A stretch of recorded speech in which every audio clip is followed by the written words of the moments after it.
As a Jet fan, I feel like I should have been expecting something like this.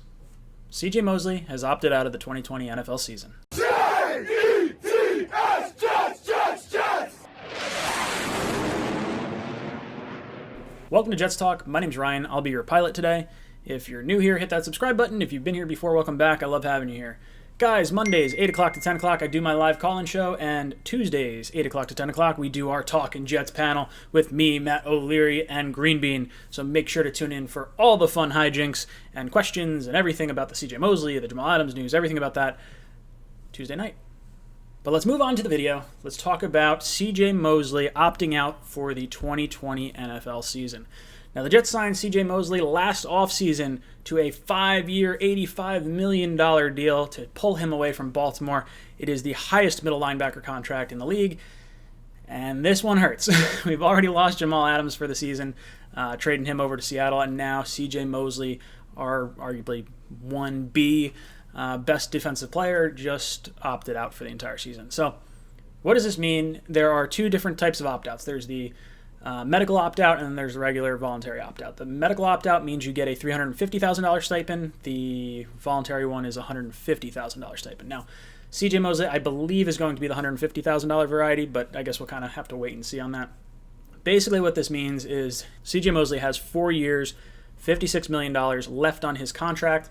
His contract is now going to toll until 2021. So his second year of his deal with the Jets is going to start during the new league year in 2021. So he's basically put on ice for right now, and the stipend that he gets is going to count against his, or going to be taken off his salary for next season. So that's sort of how that works.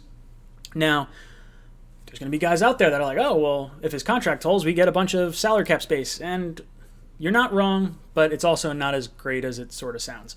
So his 2020 cap charge, as it stood prior to this, he was supposed to make $17.5 million, or that's what he was supposed to count against the cap. Basically, he had a $10 million roster bonus already paid out, a $6 million base salary, and then $1.5 million in prorated bonuses to make a full $17.5 million. Now, one would think you would get $17.5 million back, but that's not how it works. We are going to get hit with a cap charge of $10 million for this year. So we saved $7.5 million for the money that was not paid out for this season already.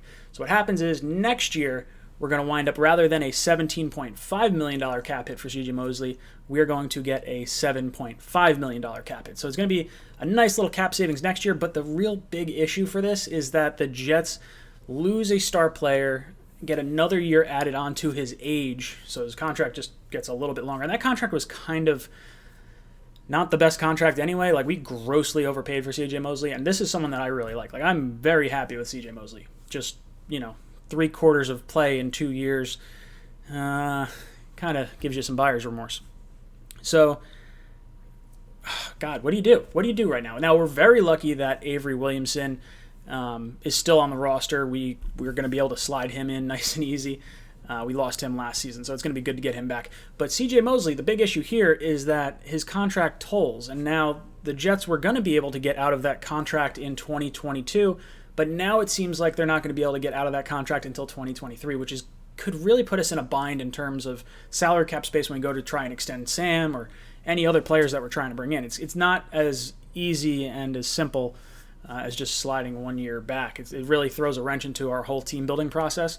Now, I really like Avery Williamson. I'm glad, we got to see what he had, not last year, the year before, obviously, and all our backup linebackers. So we're going to have, Hewitt and, whatever our other Cashman, all those guys are going to be able to play linebacker. And they had a lot of playing time last year with these two guys sitting out or, missing time with injury. So from a defensive standpoint, Greg Williams is going to be pretty frustrated. He loses two of his key pieces right off the bat. And there's going to be a lot of people that say, hey, let's go after Clowney, let's go after Logan Ryan. I do not want to do that at this point. I really don't believe we're going to wind up getting an NFL season. That's kind of the pessimistic stance that I've sort of kind of taken based on what I'm seeing from baseball. I just have a hard time believing they're going to be able to make an entire season work. And the reason why CJ Mosley is opting out is to basically guarantee his money. So his guarantees are locked in. If you start playing this season and you lose out on games. Like let's say they get 2-3 games into the season, the entire contract is not guaranteed. You'd wind up losing that guaranteed money, and it counts towards a year of your contract.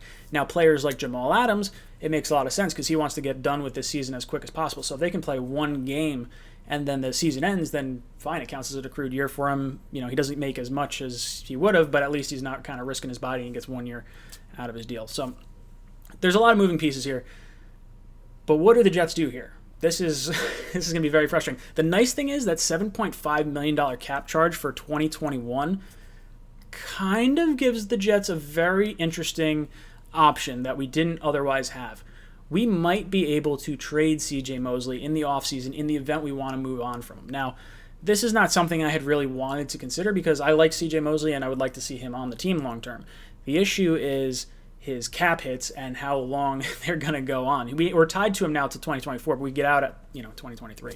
So if I were Joe Douglas, I would start to kind of maybe be thinking in that realm. Hey, how do I get out of this sort of albatross of a contract?